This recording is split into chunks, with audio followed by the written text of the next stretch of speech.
अशी नवनवीन कीर्तने व प्रवचने ऐकण्यासाठी आमच्या चॅनलला लाईक, शेअर व सबस्क्राईब करा.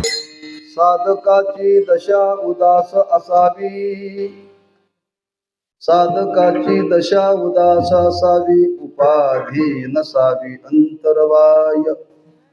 लोलुपता काय निद्रेते जिनावे, भोजन करावे परिमित.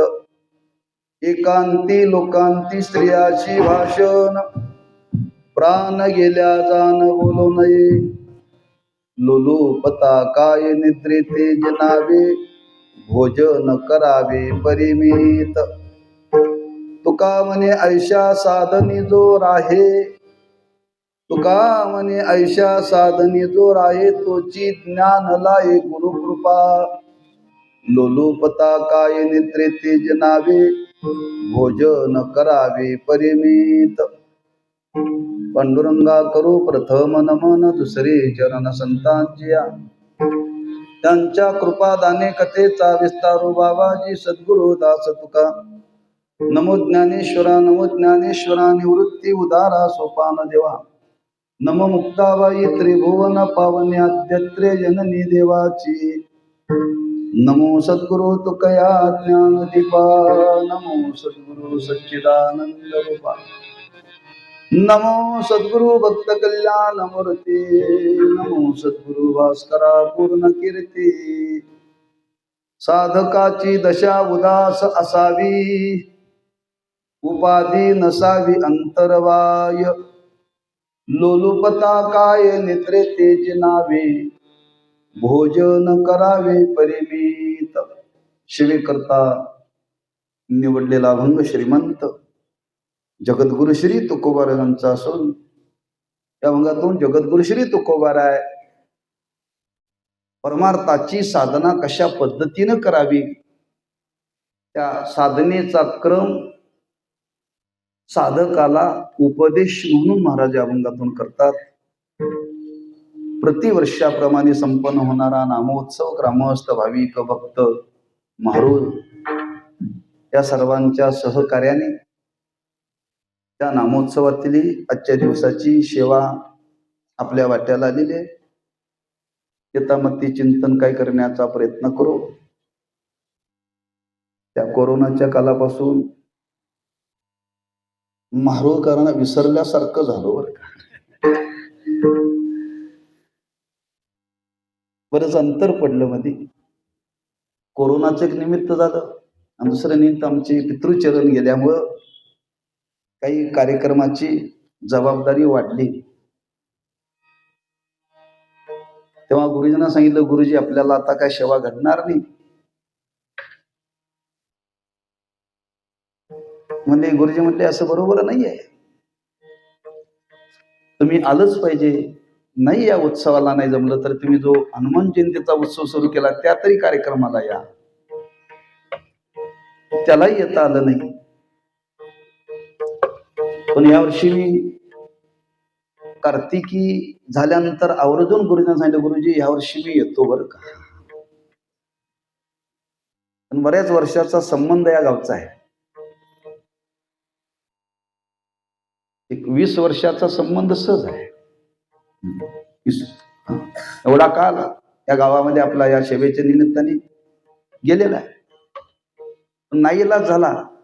पण यावर्षी म्हटलं काही हो, आपल्याकडे मी सेवेला येतो. मी होऊनच गुरुजींना सांगितलं आणि ती आजची सेवा पण स्वीकारलेली आहे. तेव्हा यथामती काही अभंगाचं चिंतन करण्याचा प्रयत्न करू. अभंग महनीय स्वरूपाचा आहे. किंवा संतांची वाणीची ही सामान्य नाही बरं का. टला ट लावल्यानंतर जसा कवी होतो तशी ही अभंगवाणी नाही आहे. जगाच्या कल्याणाकरता ईश्वर कृपेनं गुरु कृपेनं त्यांना झालेलं स्मरण आहे. आर्षवाणी आर्ष बर का. अक्षरा अक्षरा वेगळा, तुका भोली निराळा.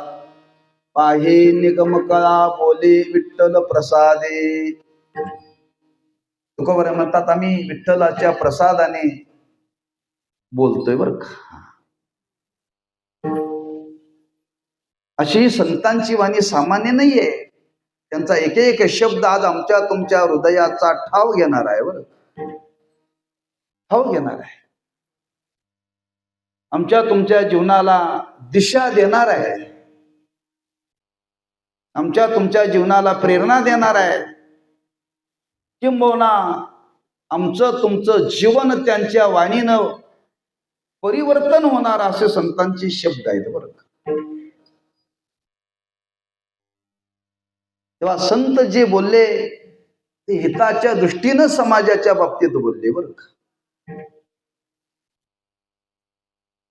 जगामध्ये हिताविषयी बोलणारे पुष्कळ आहेत, पण हित करणारे बोटावर मोजण्यासारखे आहेत. बरं का.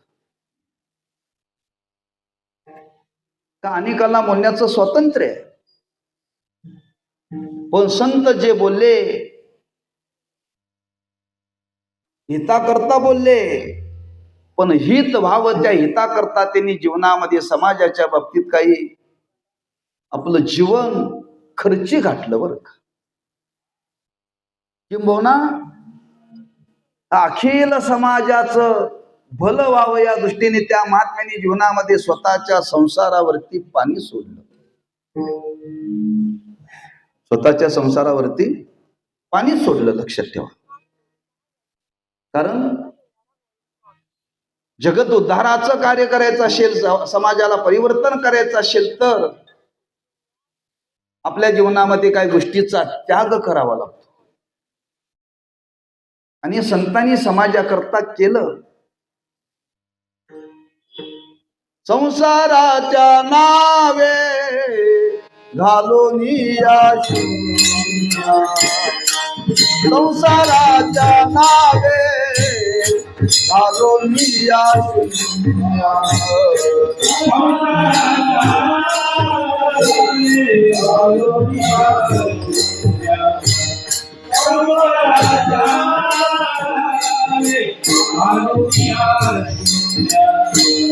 वाढता हा धर्म पुण्य केला, वाढता हा धर्म पुण्य केला, हरिभजनी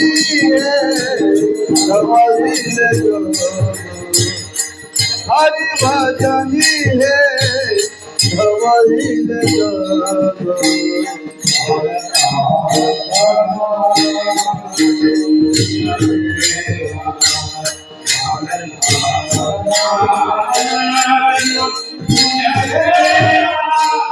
हरिभजनी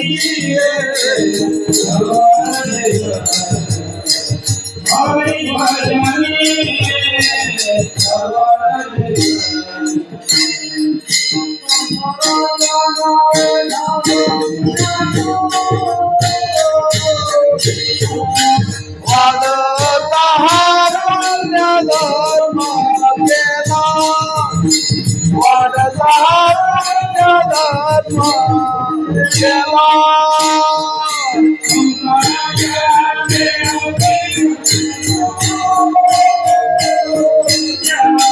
वाढता हा पुण्य केला.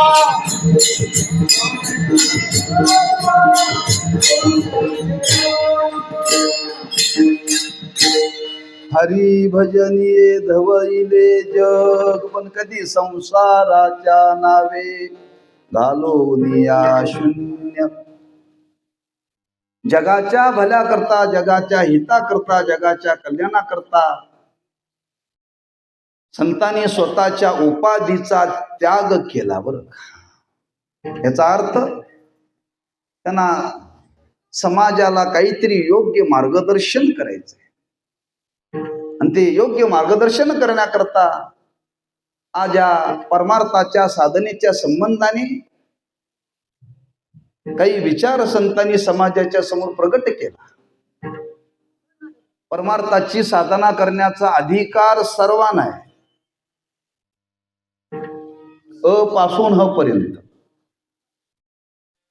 अ पासून ह पर्यंत. मराठी सांगायचं म्हणजे ए टू झेड.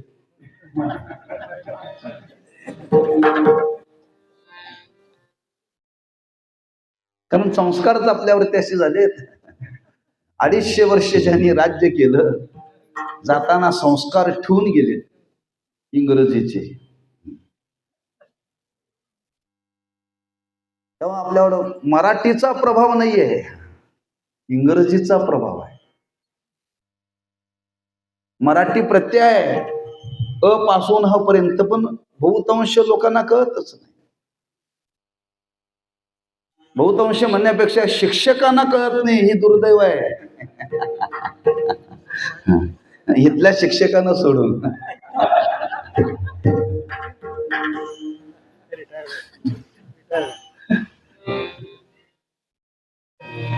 तात्पर्य परमार्थ करण्याचा अधिकार सर्वांना आहे बरं.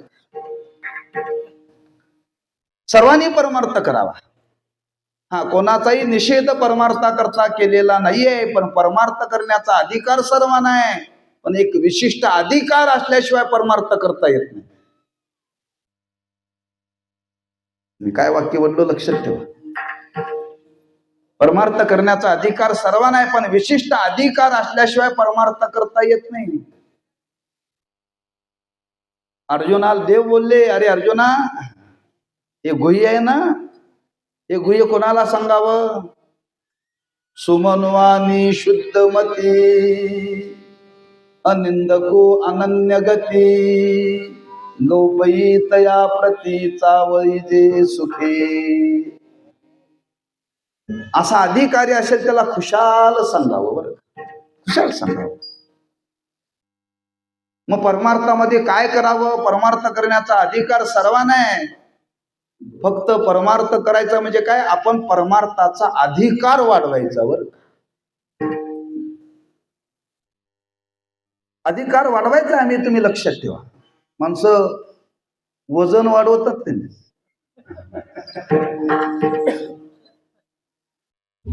वजन वाढवतात. वाढवलेले कमी करतात, त्यांचं कमी ते वाढवतात. म्हणजे वजन घटवण्याकरता काहीतरी साधना करावी लागते, शरीर घटवण्याकरता.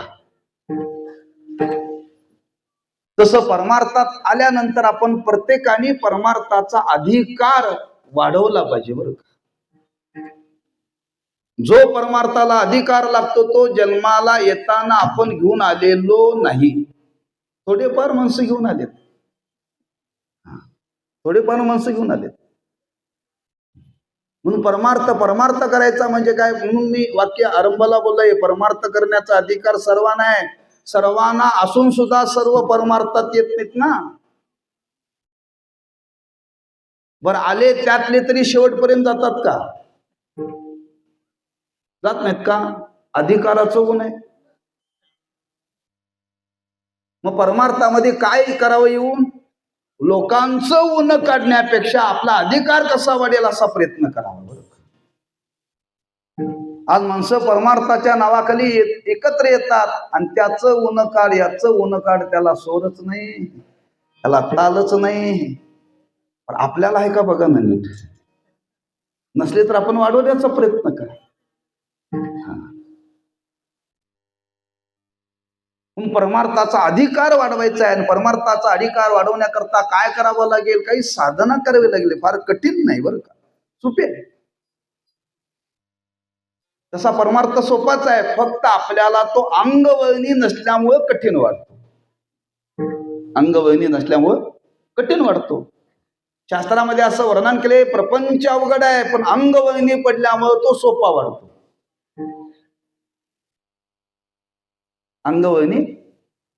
अंगवळणी पडल्यामुळं प्रपंच सोपा वाढतो आणि परमार्थाचा अंगवळण नसल्यामुळं आम्हा तुम्हाला परमार्थ अवघड वाटतो.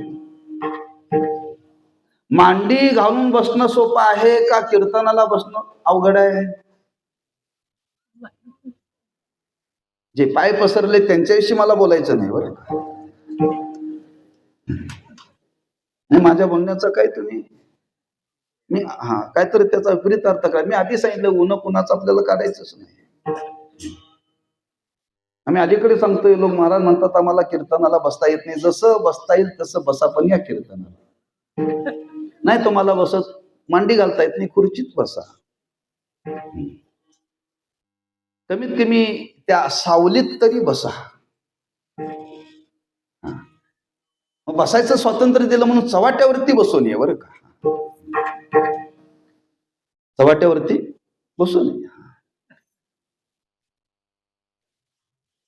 मांडी घालणं अवघड आहे का कठीण आहे?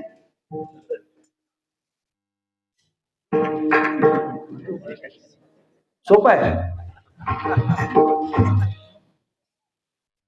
पण कीर्तनामध्ये मांडी घालणं अवघड वाटतं बरं का. हीच माणसं जर काही कामाच्या निमित्ताने बसली, ब्रह्मलीन गुरुवर्य साखरे महाराज सांगायचे नेहमी, ते म्हणे तुम्ही पंढरपूरला गेल्यानंतर निरीक्षण करा. आषाढी कार्तिकेवारीला गेल्यानंतर व्यापारी ते बसतात. इकडं कुंकवाचा ढीग असतो, इकडं हळदीचा ढीग असतो, त्यानंतर सगळे पदार्थ लावलेले असतात. आणि तिथं सकाळी 5 वाजता येऊन ती माणसं आंघोळ करून बसतात, मांडी घालतात. दुपारी 12 वाजेपर्यंत मांडी काढत नाहीत. मांडी काढत नाहीत. मांडी घालायची सवय नाही का परमार्थात नाही? परमार्थात नाही. माणसं जर बसलेली 4-4 तास प्रपंचामध्ये उठत नाहीत, पण तीच माणसं जर कीर्तनाला बसली तर 2 तासामध्ये 84 असणं करतात बरं का. माझा मुद्दा आहे, अंगवळणी पडलाय प्रपंच.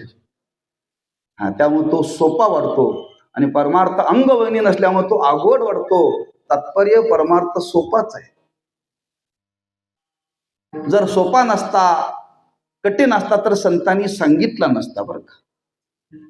ज्यार्थी तो सांगितला त्यार्थी तो सर्वांना करता येतो. सर्वांना करता येतो. मग तो करता येतो करण्याकरता फक्त मी सांगितल्याप्रमाणे अधिकाराची वृद्धी करायची.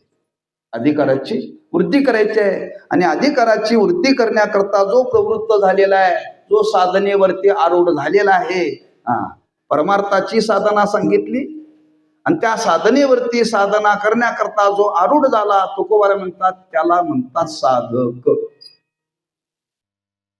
साधनेवरती जो आरूढ झाला त्याला म्हणतात साधक. मग तो साधक स्त्री असू शकतो, पुरुष असू शकतो.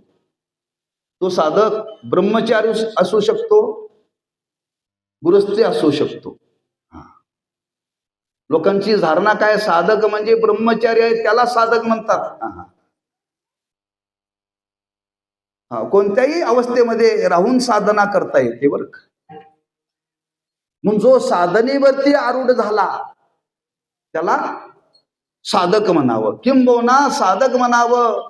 ज्याला परमार्थच करायचा आहे त्यांनी शेवट वेरी परमार्थ करणाऱ्याने साधक वृत्तीनेच जगावं. साधक वृत्तीनेच जगावं. आणि साधक वृत्तीनं जगणं याला साधक म्हणावं. अशा साधकाने परमार्थाची साधना करायची आहे. ती कशी करायची आहे त्याचा काही क्रम या अभंगातून तुकोबारांनी प्रगट केलेला आहे. साध्य मिळवायचे आपल्याला. साध्य काय आहे? अंतिम साध्य बरं का. अंतिम साध्य. परमार्थाचा अंतिम साध्य आहे. काय अंतिम साध्य आहे? मोक्ष. मोक्ष बरं का. याच्या पुढं साध्य, याच्या पुढं साधन फल नाहीच आहे. हे अंतिम साध्य आहे. मग ते साध्य मिळवायचं आहे, ते साध्य मिळवण्याकरता साधना केली पाहिजे. साधना केल्याशिवाय साध्य पदरात पडत नाही. सामान्य असो, आज जीवनामध्ये आपण जे सामान्य फल मिळवण्याकरता प्रयत्न करतो त्याच्या मागे सुद्धा काही ना काहीतरी साधना करावी लागते. साधना कोणतंच असं साध्य या जगामध्ये नाही की ते साधना न करता मिळतं. फक्त ते साध्य गौण आहे. गौण आहे. गौण साध्या करता सुद्धा साधना करावी लागते. आणि तुकोबारे म्हणतात अंतिम साध्य प्राप्त करण्याकरता सुद्धा साधना करावी लागते. गौण साधना मिळवण्यामध्ये पुरुषार्थ नाही आहे, पण अंतिम साध्य मिळवण्यामध्ये मात्र मानवी जीवनाचा पुरुषार्थ आहे. आणि तो पुरुषार्थ जीवनामध्ये प्राप्त करण्याकरता महाराज म्हणतात साधना करायची आहे. कशा पद्धतीने करायची आहे ती करण्याकरता नेमकं काय करायचं आहे. पहिल्यांदा अंतःकरणामध्ये साध्याविषयी निश्चय झाला पाहिजे. साध्याविषयी निश्चय झाला पाहिजे तर साधना करता येते. व्यवहारातला दृष्टांत आहे. एक ग्रस्त प्रवासाला निघाले. बस स्टँडवरती गेले. बसमध्ये चढायचं आहे. फार गर्दी होती. त्या गर्दीतून कसे बसे गाडीमध्ये चढले. जाऊन बसण्याची जागा धरली. गाडी निघण्याची वेळ झाली. गाडी स्टँडच्या बाहेर पडली. कंडक्टरने तिकीट फाडायला सुरुवात केली. त्या ग्रस्तापर्यंत ते कंडक्टर तिकीट फाडण्याकरता आले. हो म्हणले तिकीट. म्हणले मला अजून कुठं जायचं ठरलेलं नाही. अजून कुठं जायचं ठरलेलं नाही. गाडी कुठं जाणार आहे म्हटलं. गाडी म्हटले गाणगापूरला जाणार आहे. येताना मला दिसली गाडी म्हणून ते नाव आठवलं बरं का. त्या रंकाळ्यातून बाहेर पडल्यानंतर सावंतवाडी गाणगापूर गाडी पाहिली आपण बरं का. म्हणून ती डोळ्यासमोर आलो. म्हणजे गाणगापूरला गाडी किती तासांनी पोहोचणार आहे. जवळजवळ 12 तासांनी. 12 तासांनी गाडी पोहोचणार. आताच ठरवून काय करायचं म्हटलं. अजून 12 तास आहेत म्हटलं. तेव्हा अजून माझं निश्चित कुठं जायचं ठरलं नाही. त्यांनी म्हणजे ड्रायव्हरला बेल मारली. गाडी थांबव म्हणली. का. अहो मी तिकीट काढायला नाही म्हणत नाही ना. ते म्हणले कुठं जायचं ते पहिल्यांदा ठरवा आणि मग गाडीत चढा. कुठं जायचं ते पहिल्यांदा म्हणजे रोजच्या व्यवहारामध्ये जर आपल्याला कुठं जायचं तर ते पहिल्यांदा ठरवावं लागतं. तर आपल्याला गाडीत प्रवास करता येतो. तसं परमार्थामध्ये सुद्धा काय मिळवायचं काय साध्य आहे पहिल्यांदा ठरलं पाहिजे. म्हणून मी बऱ्याच लोकांना विचारतो माळ घालायला येतात. कशा करता माळ घालायला. सोडण्याकरता. कारण काय कशा करता माळ. नाही आमचे आजोबा आमचे वडील वारकरी होते म्हणून मी माळ घालतोय. नेमकं कशा करता माळ घालायचे सांग. काय नाही घालावं वाटलं. नाही अरे त्यालाही साध्य आहे. कशा करता वारकरी व्हायचो. पंढरीचे वारकरी ते अधिकारी. मोक्ष प्राप्त होण्याकरता आमचं कसं आहे. पंढरीचे वारकरी ते महामद्याचे अधिकारी. महामद्या करता बऱ्याच लोकांनी मला घातल्या. अंतिम साध्य लक्षात ठेवा. तुकोबांनी वर्णन केले. आम्ही परमार्थाची साधना करण्याकरता प्रवृत्त झालो आणि आम्ही ठरवलं एकच. एक धरीला चित्ती आम्ही रकुमाईचा पती. दुसरं आम्हाला जीवनामध्ये काय मिळवायचं नाही. आमचं ठरलंय साठविला हरी जिही हृदय मंदिरी त्याची सरली एरदार झाला सफळ व्यापार. साध्य आणि साध्य ठरल्यानंतर मग साधना कशी करावी याच्यावर ठरलेलं आहे बरं का. साध्यावरती साधना आहे का साधनेवरती साध्य आहे.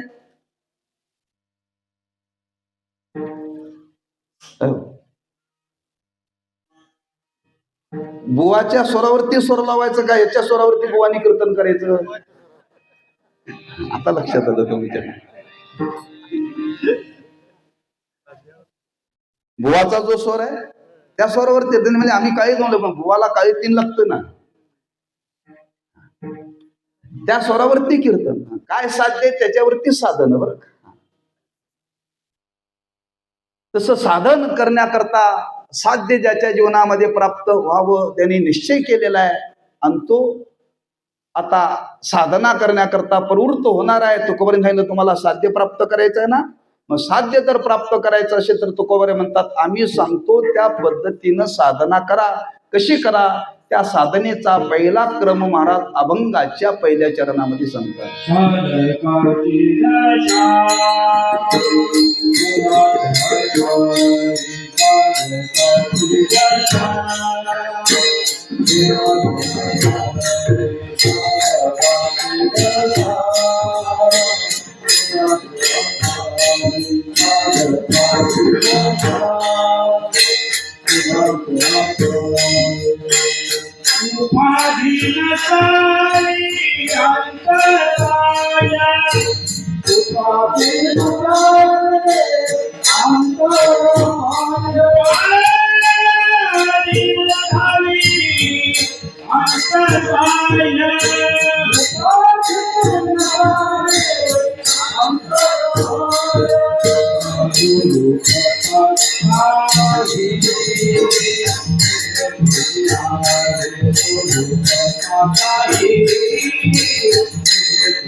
साधकाची दशा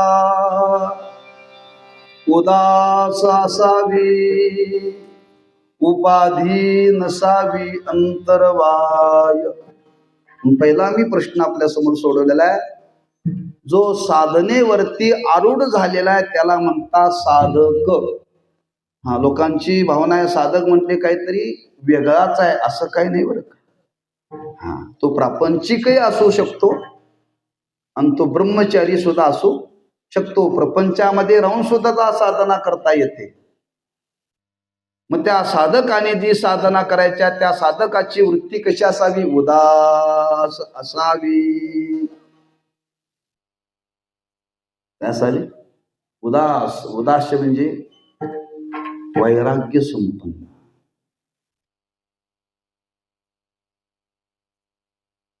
त्याला खरंच परमार्थाची साधना करायची आहे. पहिल्यांदा त्याच्या अंतःकरणामध्ये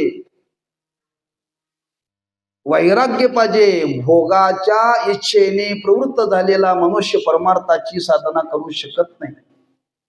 किंवा भोगी लोकांचं हे काम नव्हे. भोगी लोकांचं हे काम नव्हे. ब्रह्मलीन दादा महाराज साखरे यांनी विचार सागरामध्ये वर्णन केले. जो भोगाची इच्छा करतो त्याला बुभुक्षू म्हणतात. अशी व्याख्या केली. भोगाची इच्छा करतो त्याला बुभुक्षू म्हणतात आणि जो मोक्षाची इच्छा करतो त्याला मुमुक्षू म्हणतात. ज्याला भोगाची इच्छा आहे त्याचं हे काम नव्हे बरं का. त्याला भोग भोगायचा आहे त्याचं हे काम नव्हे. भोगाची इच्छा पहिल्यांदा टाकावी लागेल. किंबहुना परमार्थ जो करायचा आहे महाराजांनी वर्णन केले.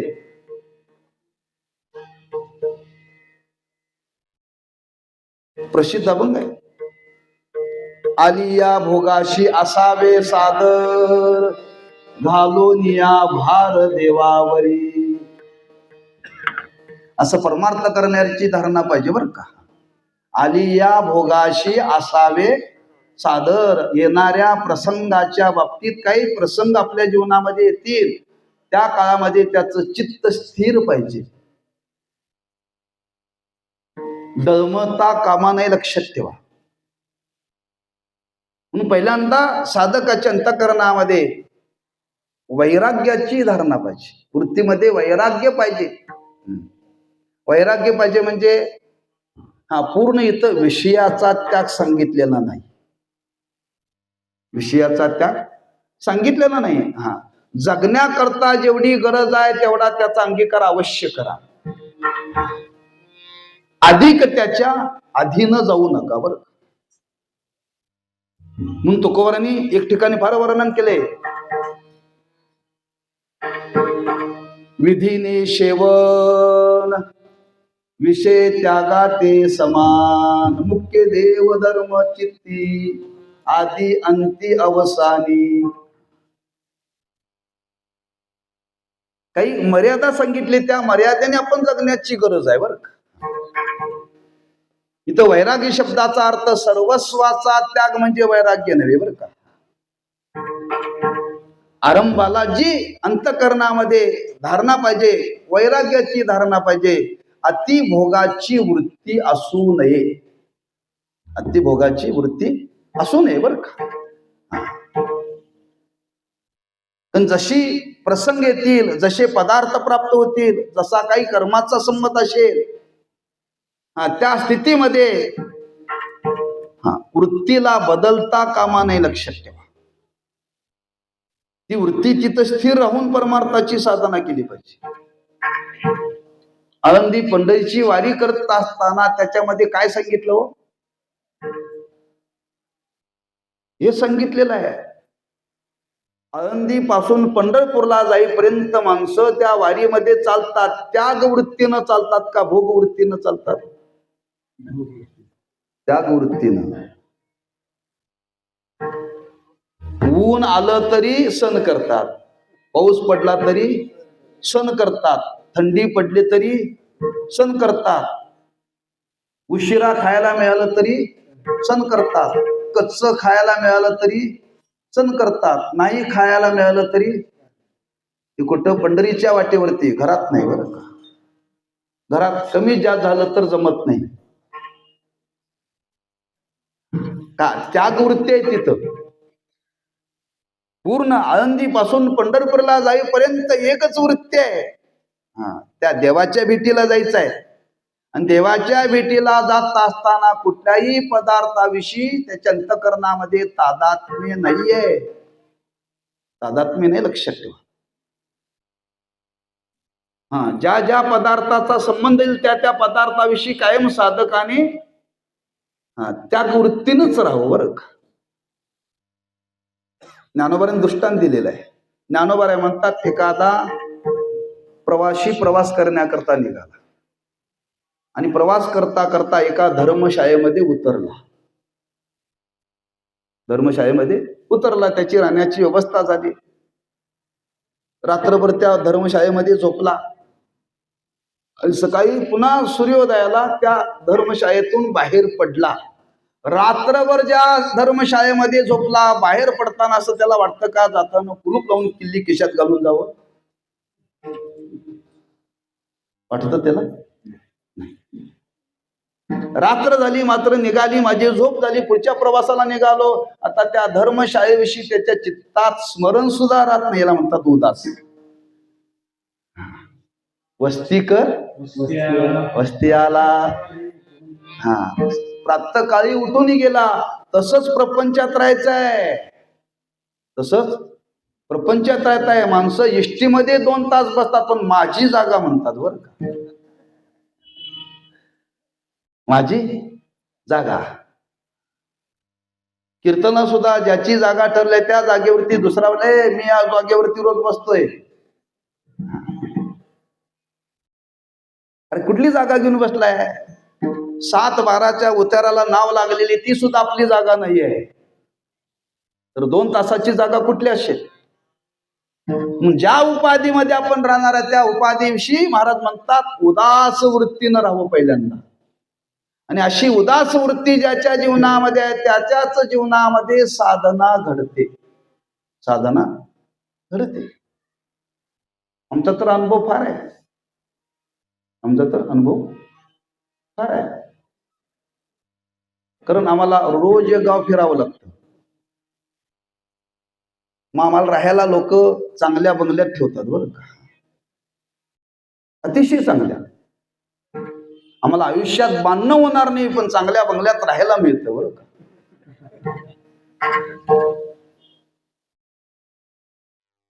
काय व्यवस्था करतात न सांगण्यासारख्या, लक्षात ठेवा. 8 दिवस ते आम्ही त्या गावामध्ये राहतो.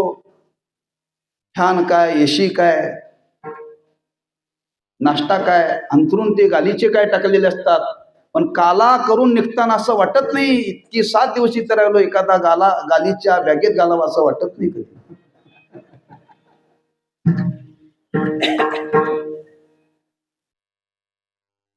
का उदास वृत्तीनं राहावं लागतं, लक्षात ठेवा. गाड्या न्यायला येतात. कधी कधी महाराज लोक म्हणतात, एक परवा मुंबई जवळ कार्यक्रमाला गेलो, म्हणजे महाराज तुमची युट्यूब वरती कीर्तन ऐकली, तेव्हा आज तुम्ही आमच्या भागात येता म्हणून प्रत्यक्ष मी ऐकायला आलोय म्हटला. कोपऱ्यावरती घर आणि मंदिर इथं. मी फेटा बांधून बाहेर पडालो. म्हणलं नाही नाही, म्हणजे महाराज माझी इच्छा आहे तुमचे पाय माझ्या गाडीला लागावे. परवा घेतल्या नवीन म्हटला 15 लाखाची आहे. हा 25 पावलं चालायचं होतं बरं का. किती?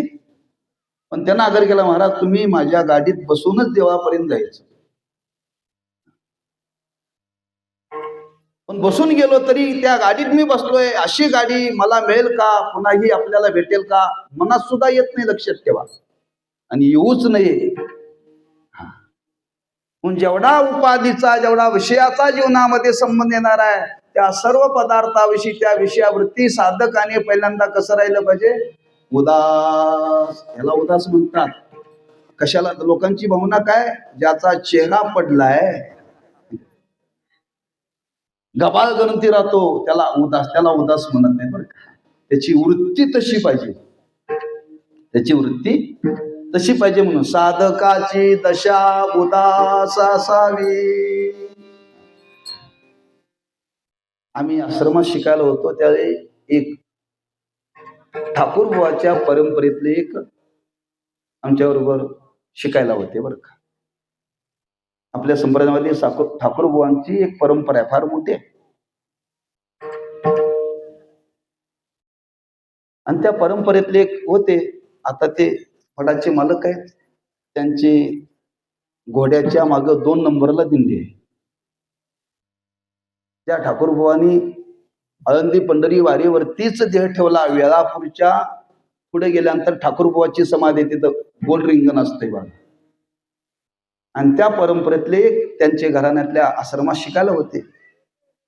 महाराजांनी आग्रह केला, म्हणजे तुमच्याकडे परंपरा आहे, थोडस शास्त्रातील संस्कार व्हावे, तुम्ही शिकायला या.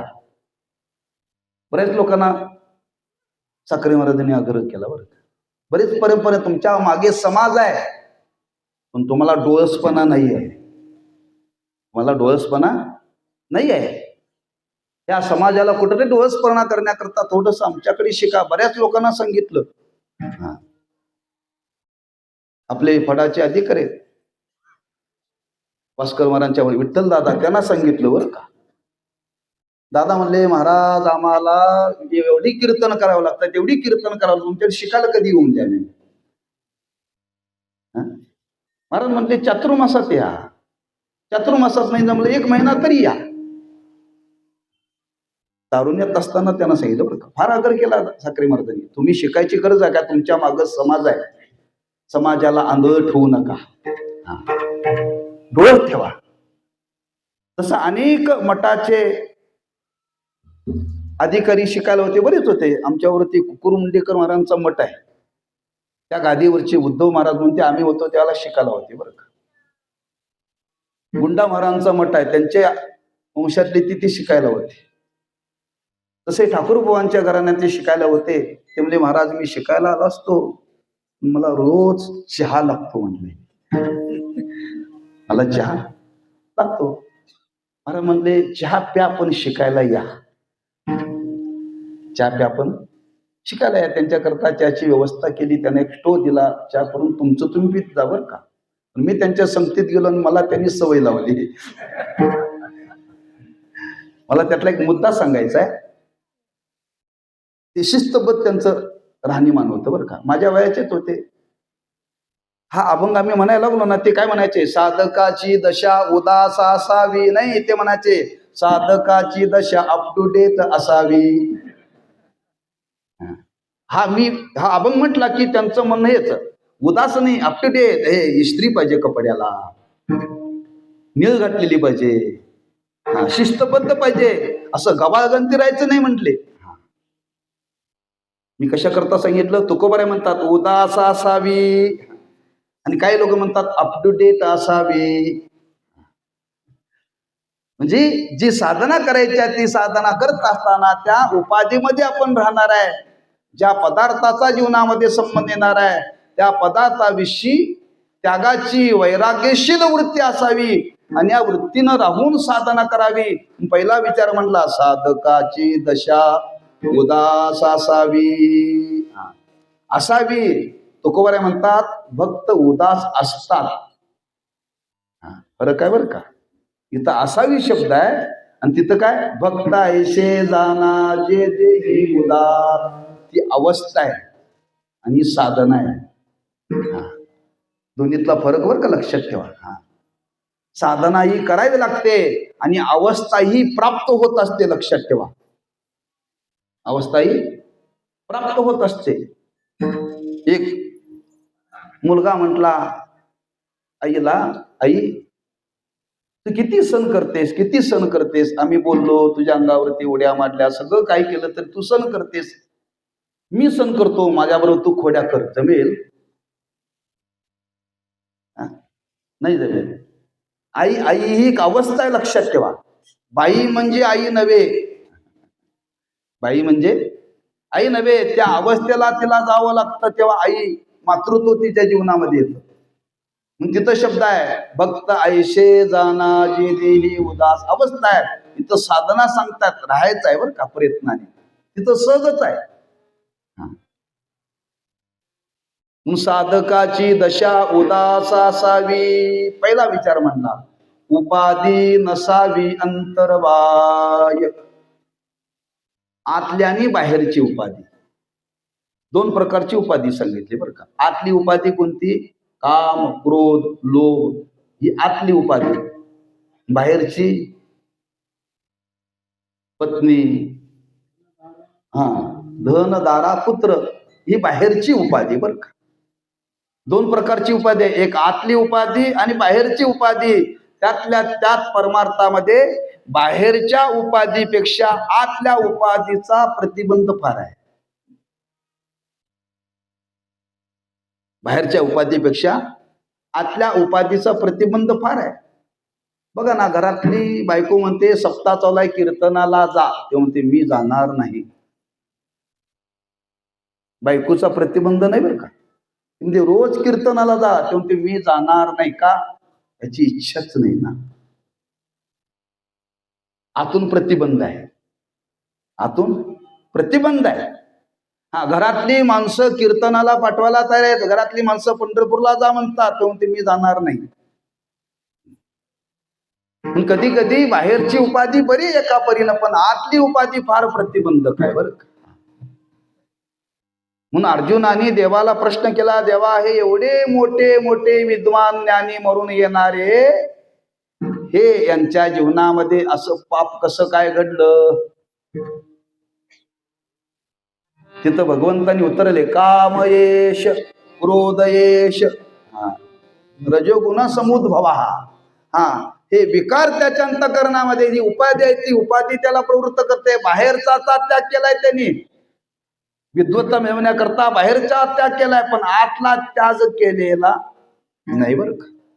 पण उपाधी असो, आतल्या असो, बाहेरच्या असो, पण परमार्थाची साधना साध्य मिळवण्याकरता उपाधीचा त्याग करावा लागतो. तुकोबाराय म्हणतात ज्यांनी ज्यांनी देव आपला असा केला त्यांनी याचा त्याग केला. करोनिया नाश उपाधीचा, करोनिया नाश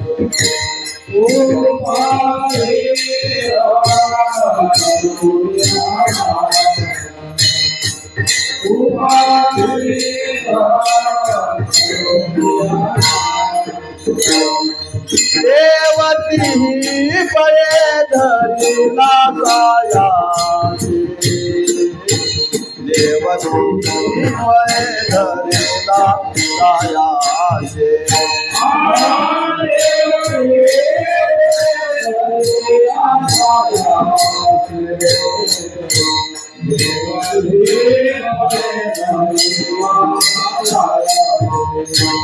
करोनिया नाश उपाधीचा,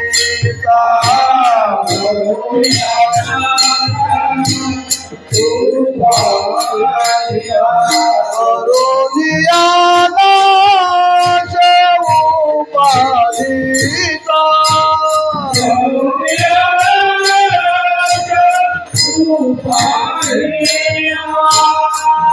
पूर्व पक्षी धातू निकारिले जना पूर्व पक्षी धातू निकारिले जना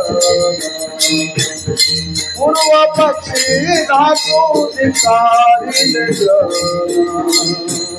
पूर्व पक्षी धातू निकारिले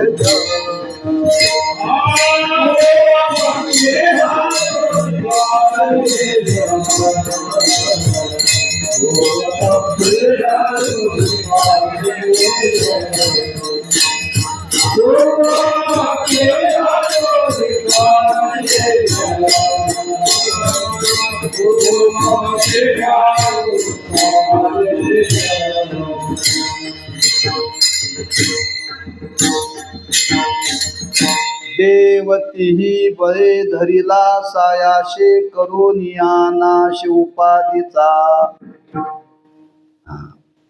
ते चित्त वर्णन करतात. उपाधी नसावी अंतर्वाय. साध्य जीवनामध्ये प्राप्त करायचं आहे, साधना करायची आहे आणि साधना करण्याकरता अंतर्बाह्य उपाधीचा त्याग करावा. बरं का, ती उपाधी साधनेला प्रतिबंध करते. लहान असो मोठी असो शेवटी उपाधी आहे. बरं का, उपाधी आहे. कारण सामान्य असली तरी उपाधीच आहे आणि मोठी असली तरी उपाधीच आहे. बरं का, 4 म्हशी पाळ्या तरी उपाधीच आहे नाही, 1 पाळी तरी उपाधीच आहे ना. 4 पाळांना सुद्धा म्हणतोय महाराज नेमकं धारेच्या वेळेलाच कीर्तन आहे. 97 कीर्तन म्हणजे धारेचीच वेळ ना. आणि 1 पाळांना सुद्धा म्हणतोय धारेच्या वेळेलाच आहे. म्हणजे 1 पाळी तरी प्रतिबंधच आहे, 10 पाळ्या तरी प्रतिबंधच आहे, शेवटी उपाधीच आहे. बरं का, म्हणजे साधनेला ती प्रतिबंध करते. महाराज म्हणतात खरंच त्याला जीवनामध्ये साध्य प्राप्त करायचं आहे, त्याला साध्य प्राप्त करायचं आहे. त्याच्याकरता तुकोबराय म्हणतात करोनिया नाश उपाधीचा. त्याच्याकरता काय म्हणतात, पहिला सांगितलं साधकाची दशा उदास असावी, उपाधी नसावी अंतर्बाह्य. ती उपाधी ठेवू नका. हा, उपाधीपासून वेगळं राहण्याचा प्रयत्न करा. बरं का, उपाधीपासून वेगळं राहण्याचा प्रयत्न करा. ओ, प्रवास करत असताना उपाधीच आहे. 4 चाकी गाडी आणणं उपाधीच आहे. महामंडळाच्या गाडीत येणं उपाधी नाही आहे. जिथं गाडी सोडली तिथं संपला विषय. इथं गाडी कीर्तनाला आणली आणि लावली आणि लक्ष आमचं असते कुठं, पोरं गाडीकर जर गेली नसतील ना, काय रेघोट्या तर उडत नसतील ना. बरोबर आहे. गाडी आणल्या गाडीच्या मानानं देतील ना, वगैरे वगैरे वगैरे. साधनेला प्रतिबंध करते. याच्याकरता मी सांगाले कुणाचं ऊन नव्हे, पहिल्यांदा लक्षात ठेवा.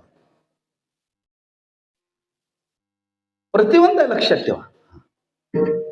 म्हणून एक व्यवहारात म्हणा आहे, जिथं पडलं मुस तिथं त्याचं क्षम कुशल.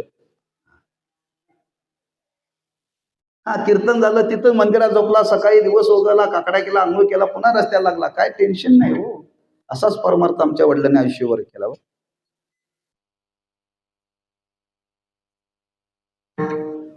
उपाधी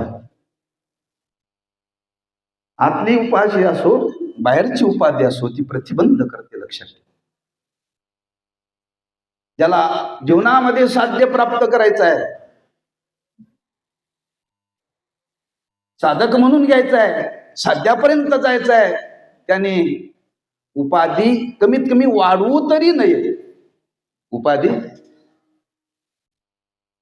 म्हणून इथं महाराज क्रम सांगतात की परमार्थाची साधना ज्याला करायची आहे त्यांनी उदास वृत्तीनं राहिलं पाहिजे. परमार्थाची साधना करायची आहे त्यांनी आतली आणि बाहेरची उपाधी टाकली पाहिजे. आणखी परमार्थाची साधना करण्याकरता महाराज म्हणतात काय केलं पाहिजे. काय प्रतिबंध आणखी परमार्थाच्या साधनेला आहे. महाराज म्हणतात परमार्थाची साधना करत असताना त्या साधकाने आणखी काय केलं पाहिजे ते महाराज अभंगाच्या दुसऱ्या चरणामध्ये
लोलुपता काय निद्रेते जिनावे भोजन करावे परिमित.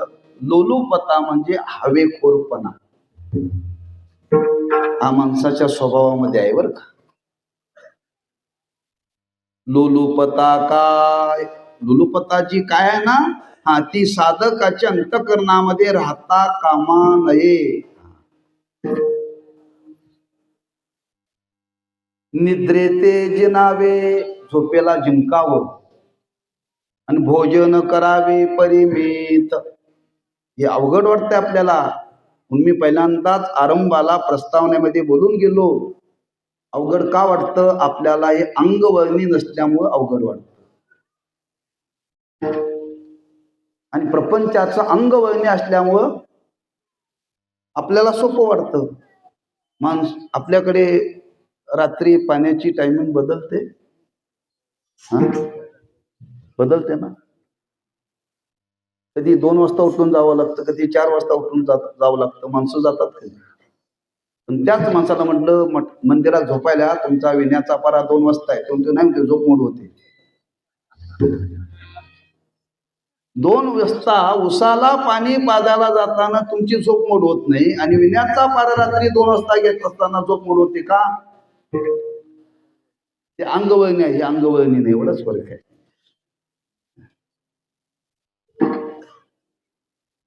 इथं महाराज पहिला शब्द सांगतात त्याला साधना करायच्या ना. हा महाराज म्हणतात स्वभावामध्ये दोष आहे आपल्या, हवेखोरपणा, तो टाकला पाहिजे. लोलुपता म्हणजे हवेखोरपणा, हवेखोरपणा तो टाकला पाहिजे. बघा, कीर्तन झालं की भोजनाची व्यवस्था असते. काही लोकांना वाटतंय पहिल्या पानावरती मी बसलं पाहिजे का, दुसऱ्या पंक्तीला संपलं तर. माणसं इकडं दर्शनाला सुद्धा येत नाहीत, पहिल्यांदा जाऊन पहिल्या पंक्तीला बसतात. हे हवेखोरांचं एक लक्षण आहे बरं का. इथं कोणी तसं नाही आहे. अरे खायला मिळो अगर न मिळो, खाण्याकरता पण कीर्तनाला आलो नाही, कीर्तनाला आलो नाही. लक्षात ठेवा, काही ना काहीतरी आपल्याला खायची व्यवस्था होईलच.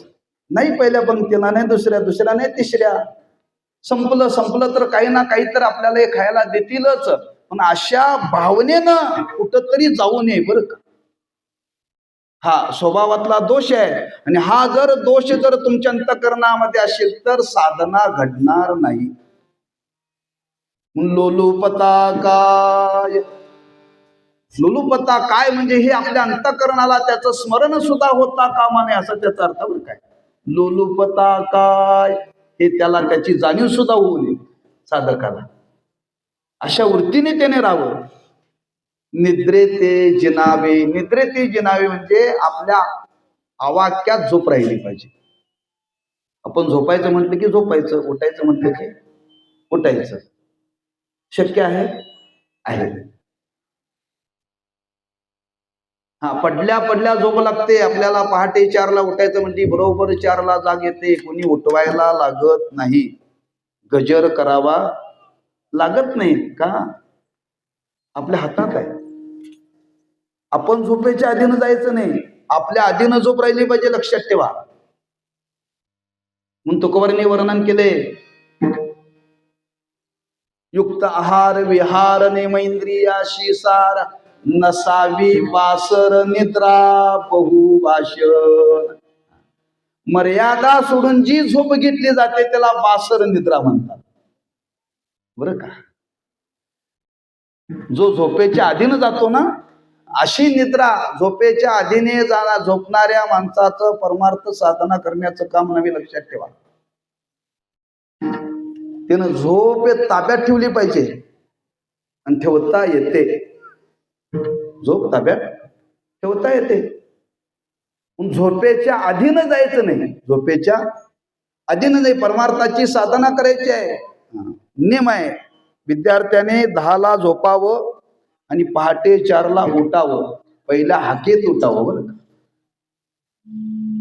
पहिल्या हाकेत उठावं. 4ला झोपलंच पाहिजे आणि 10ला झोपलंच पाहिजे आणि 4ला उठलंच पाहिजे. असं करता येतं.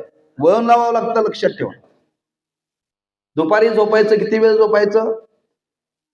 वामकुशी. वामकुशी म्हणजे वाम म्हणजे डावी बाजू. डाव्या कुशीवर 20 मिनिटं झोपायचं. किती? दुपारी. आम्ही तिथे 1 शून्य वाढवल्या. 1 शून्य वाढवल्या. 20 मिनिटाच्या ऐवजी 200. 20 मिनिटं झोप वामकुशी घ्यावी. बरं का? म्हणजे परमार्थाची साधना जर करायची असेल तर त्या परमार्थाच्या साधनेकरता साधकाने झोपेला जिंकलं पाहिजे. जिंकता येतं. झोप ताब्यात ठेवता येते. त्याच्या पुढे वर्णन केले, भोजन करावे परिमित. पुष्कळ त्याचा विचार आहे झोपेचा, पण अभंगाचा भाव आपल्यासोबत प्रगट करण्याचा प्रयत्न करतो.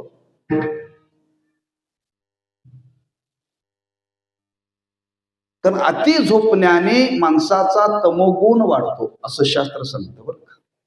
अति झोपण्याने तमोगुण वाढतो. झोपेला जास्त वाव देऊ नये. बरं का? झोपेचा फार मोठा परिणाम आहे. आळस तर येतोच पुढे, पण तमोगुण वाढतो. म्हणून त्या झोपेला मर्यादित ठेवावं. भोजन करावे परिमित. जसं कीर्तन सांगणाऱ्याला झोप येते का? तसे ऐकणाऱ्यांना सुद्धा झोप येऊ नये. तसे ऐकणाऱ्यांना सुद्धा झोप येऊ नये. कुणी म्हणजे कीर्तनकार जागा राहून बोलतोय म्हणून तो जागा आहे. तुम्ही श्रोत्याला झोपायचा वाव दिलाय ना. 2 तास काय बोलायचं नाही. मग काय बोलायचं ना म्हणलं ते लवकर एकाग्र होत आहे. हो, लवकर एकाग्र झालं की ते अज्ञानात जात आहे. एवढं अज्ञानात जाते मी कीर्तनात बसलो याचंही भान राहत नाही. बरं का? असवाईसा कोटी कीर्तनी बैसता निद्रे नागविले, मन माझे गुंतले विषय सुखा. सांग पंढऱ्या काय बा करू. नामदेव मला देवाला विचारतात. आहार मर्यादित केला पाहिजे. बरं का? आहार जर मर्यादित केला की झोप मर्यादित जाते. बरं का? भोजन करावे परिमित. अवघड आहे. पोटभर जेवण सोपं आहे आणि काही न जेवता राहणं सोपं आहे, पण मर्यादित जेवण फार अवघड आहे. मर्यादित. बरं का? रोज एकच भाकर खायची. काही हो, कोणी सांगितलं अहो आज भाजी चांगली केल्या, तुम्हाला आवडणारी भाजी केल्या, अर्धी भाकर जास्त खा. जेवढं ठरलंय तेवढं, भाजी चांगली हो नाहीतर चांगली न हो, जेवढं ठरलंय तेवढं जेवायचं, त्याच्यापेक्षा जास्त जेवायचं नाही. मर्यादा जेवणाची सोडायची नाही. आमचं कसं आहे, थोडंसं चांगलं झालं की माणसं 4 घास जास्त करतात, कंसात 400.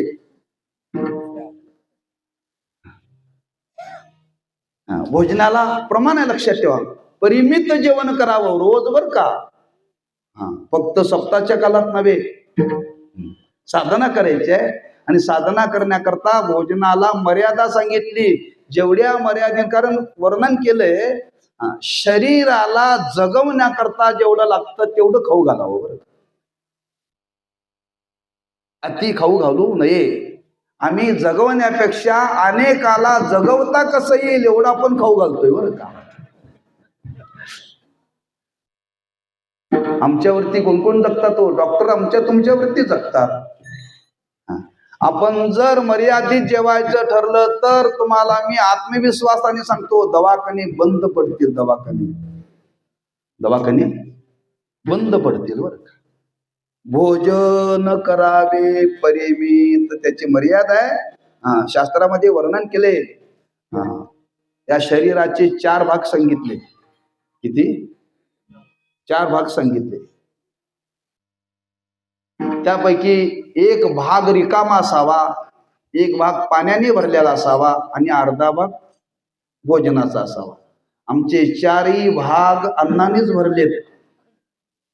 श्वासोश्वास घ्यायला जागा नाही. श्वासोश्वास घ्यायला जागा नाही, लक्षात ठेवा. म्हणून मर्यादा सांगितली. भोजन करावे परिमित, परिमित असावं, तो सात्विक असावा. फार बंधनं सांगितली त्या जेवणाच्या बाबतीत. फक्त एक गोष्ट लक्षात ठेवा, परिमित भोजन करावं, मर्यादित भोजन करावं, म्हणजे साधनेला प्रतिबंध होत नाही. आम्ही आळंदीला असताना बाजरीची भाकरी, भात नाही, भात तर फक्त सणाला.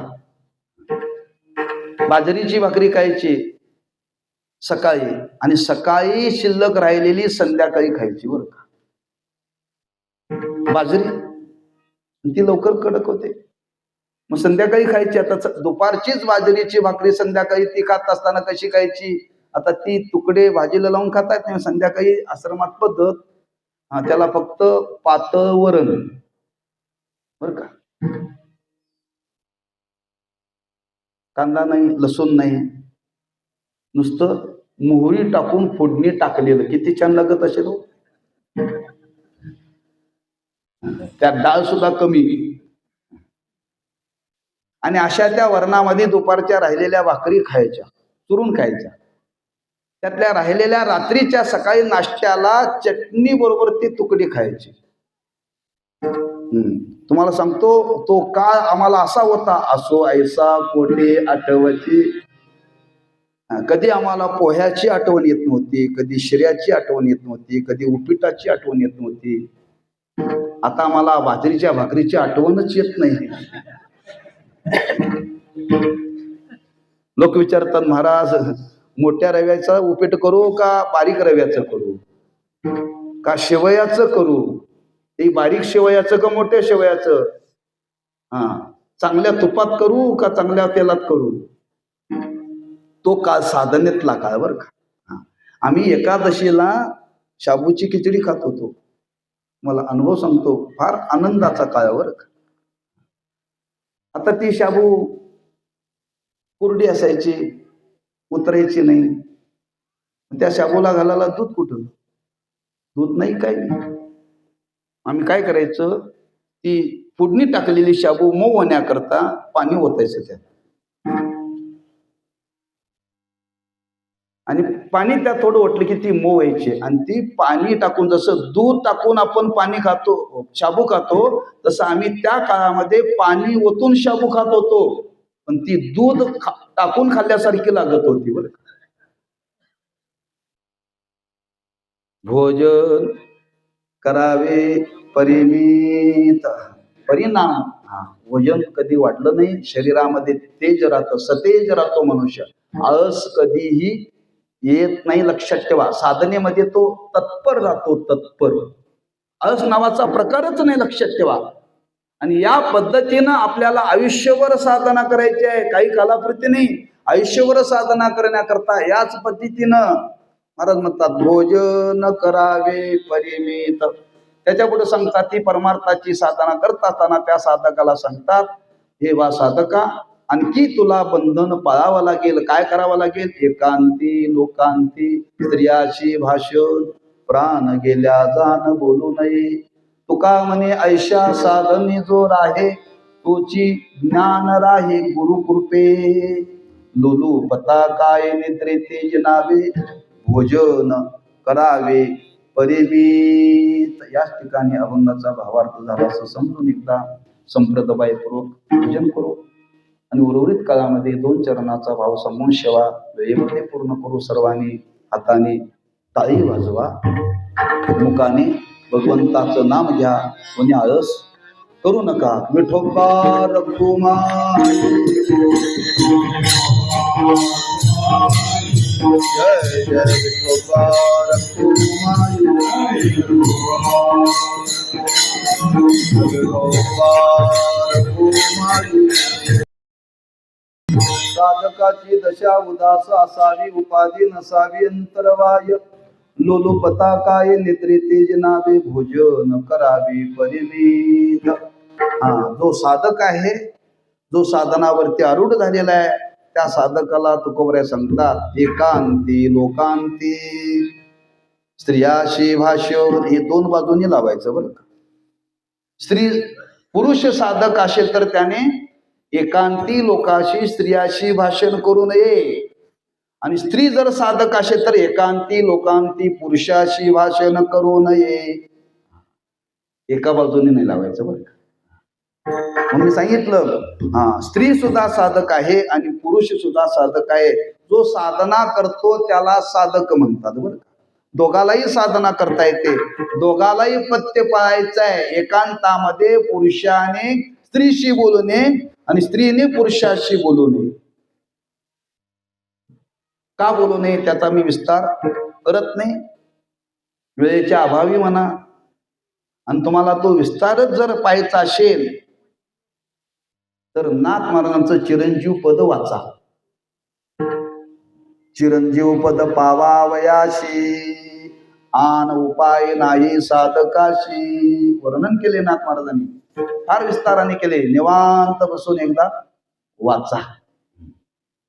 कशा पद्धतीनं आहे, काही वाणीवरती नियंत्रण पाहिजे, नियंत्रण पाहिजे बरं का. लक्षात ठेवा, कोणाशी बोलावं, किती बोलावं, काय बोलावं, मर्यादा सांगितली बरं का. त्यातल्या त्या साधकाने अतिशय मर्यादित बोलावं, अधिक बोलण्यामध्ये वेळ घालवू नये. हळूहळू चाला, कोणी कोणाशी न बोला. भगवंतांनी सांगितलं तुम्हाला ब्रह्मरसाचं भोजन पाहिजे ना, ब्रह्मरसाचं भोजन जर पाहिजे असेल तर कोणी कोणाशी न बोला. का हो?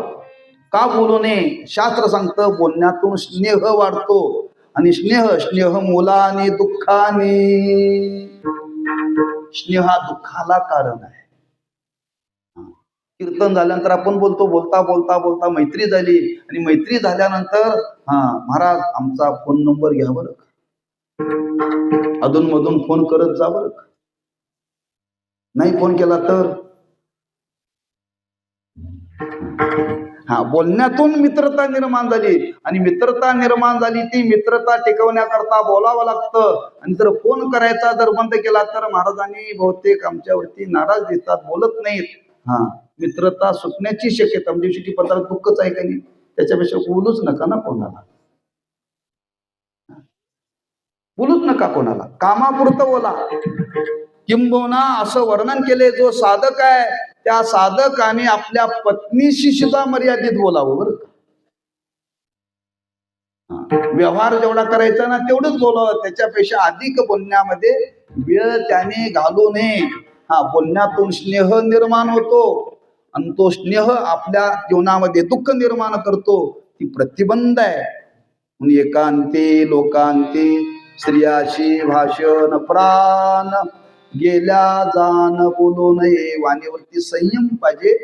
इथं दोन्हीकडे शब्द लावायचा, पण त्याच्या पुढे लक्ष ठेवा. मितला बोली बोली जे, मितला चाली चाली जे. वर्णन केले. मर्यादित माणसाने बोलावा, अधिक बोलू नये. एवढं बोलू नये, एवढं बोलू नये लोकांनी म्हणू नये. महाराज वाचाळ आहे. महाराज वाचाळ आहे. जो अधिक मर्यादा सोडून बोलतो त्याला म्हणतात वाचाळ. अनंत वाचाळ बरती बरल त्या कैशिनी गोपाळ. ज्ञानोबांनी वर्णन कसा त्यांना देव प्राप्त होईल. म्हणून वाणीवरती नियंत्रण ठेवा, मर्यादा ठेवा, मर्यादित बोला, त्याच्यापेक्षा अधिक बोलू नका. का बोलण्यातून काहीतरी पुढे घडण्याची शक्यता दाट आहे. आणि ज्याला साध्य जीवनामध्ये प्राप्त करायचं ना, त्यांनी फार मर्यादा ही बोलण्याची पाहिजे. कुणी आपल्याला भेटो, चांगला भेटो, वाईट भेटो, सज्जन भेटो, कुणी भेटला तर तेवढंच नमस्कार करावं, तेवढं मर्यादित बोलावं आणि पुढे जावं. बरं, ही साधना करत असताना ही मर्यादा साधकाने पाहिजे. आणि अशा पद्धतीनं जर आपण त्या साधनेवरती आढळ झालो आणि ती साधना केली तर महाराज म्हणतात त्याच्यावरतीच गुरुकृपा होईल आणि त्यालाच गुरुकृपेनं ज्ञान प्राप्त होईल. तुका म्हणे ऐशा साधनी जोरा हे, तुका म्हणे ऐशा साधनी जोरा हे, तुका म्हणे ऐशा साधनी जोरा हे.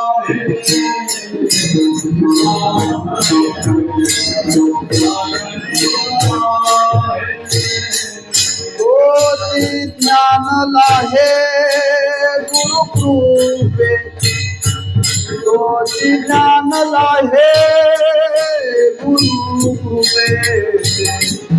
गुरुपता काय मित्रे ते नावे, गुरुपता काय मित्रे ते नावे.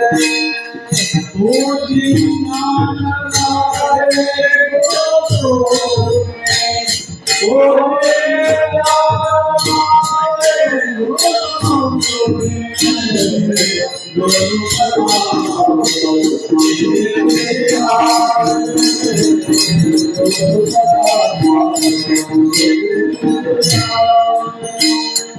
भोजन करावे परिमित, भोजन करावे परिमित.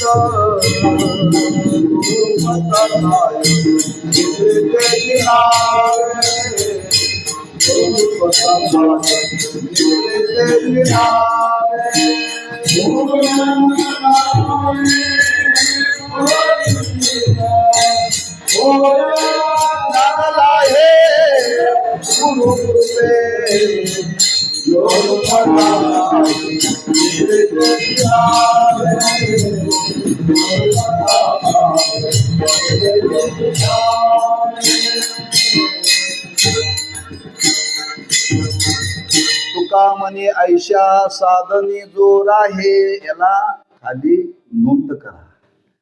ऐशा साधनी जोर आहे. त्याला साध्य मिळवायचंय, साध्यापर्यंत जायचंय. मुख्य प्रयोजन जीवनामध्ये प्राप्त करायचं आहे. त्यानं याच पद्धतीने साधना केली पाहिजे. असा जो कोणी साधना करेल त्याच्यावरतीच गुरूंची कृपा होईल. इदन्न मम इति श्री तुकाराम महाराज गोवाचे. तुका म्हणे ऐशा साधनी जोर आहे. मी आरंभाला बोलून गेलो. संत बोलले, समाजाकरता बोलले, हिताकरता बोलले. बरं, अशा पद्धतीनं जो कोणी साधना करेल त्याला नक्की त्याच्यावरती गुरुची कृपा होईल. त्याला कुठेही जायची गरज नाही. ही साधना घर बसल्या करता येते. घर बसल्या करता येते.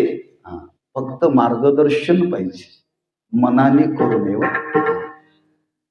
आणि योग्य मार्गदर्शन करून आपण जिथं आहोत तिथं राहून साधना करते. म्हणून साधक वृत्तीनं आयुष्यभर जगण्याचा प्रयत्न करायचा, साधक वृत्तीने. आणि साधक वृत्तीने आपण राहिलो की आपला अधिकार परिपक्व होतो. आणि अधिकार परिपक्व झाला की सांगणारे गुरु त्याला भेटतातच बरं का.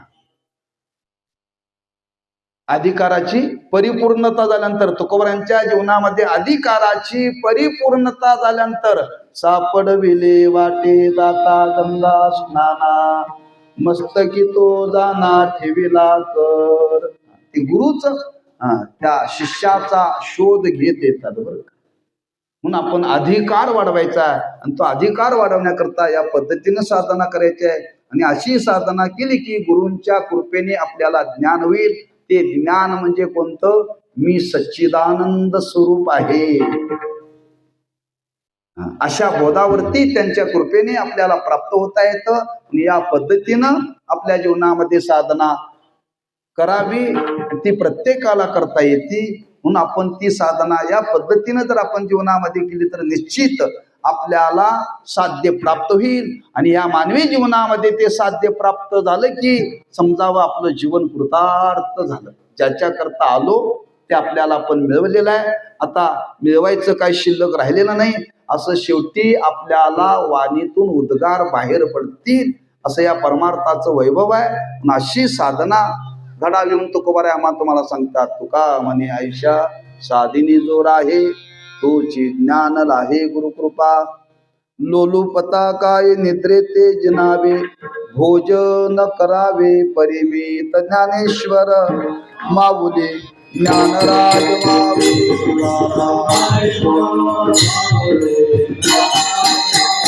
जय जय ज्ञानेश्वर माऊली ज्ञानराज माऊली तुकाराम.